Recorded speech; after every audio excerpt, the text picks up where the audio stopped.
ব্রাহ্মণবাড়িয়া নিখোঁজের একদিন পর শিশুর বিবস্ত্র ও গলায় কাপড় পেঁচানো মরদেহ উদ্ধার করা হয়েছে। স্বজনদের অভিযোগ, ধর্ষণের পর হত্যা করা হয় এই শিশুটিকে।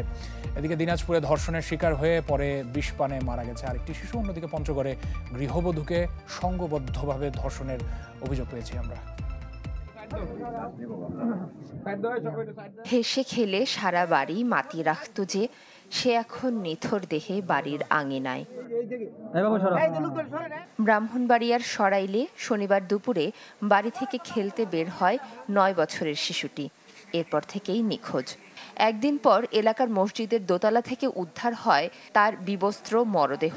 গলায় পেঁচানো ছিল কাপড়, শরীরেও ছিল আঘাতের চিহ্ন। আমার নিষ্পাপ শিশুটারে এরকম করতে পারছে, এর মনটা যে এতটুক কাঁপলো না, এর কি মায়ের সন্তান নাকি অন্য কিছু? এত ছোট একটা মেয়ে, তার কি শত্রু থাকতে পারে? সে কি অন্যায় করেছে? তার এরকম একটা কঠিন মৃত্যু সে ভোগ করতে হয়েছে। আমরা এটা সুষ্ঠু তদন্ত, সুষ্ঠু বিচার চাই এবং যে এই কাজ করছে তার অতি দ্রুত বিচার চাই, ফাঁসি চাই।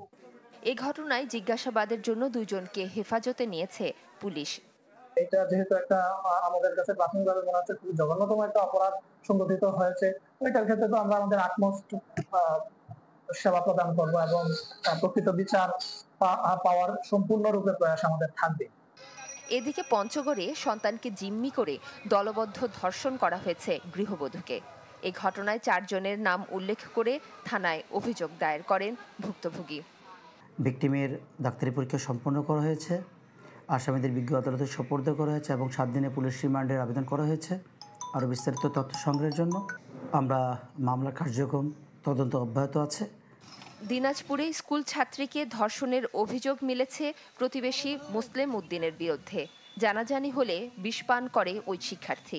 হাসপাতালে ভর্তির 15 দিন পর তার মৃত্যু হয়। এই ঘটনায় মামলা হলে অভিযুক্তকে কারাগারে পাঠান আদালত।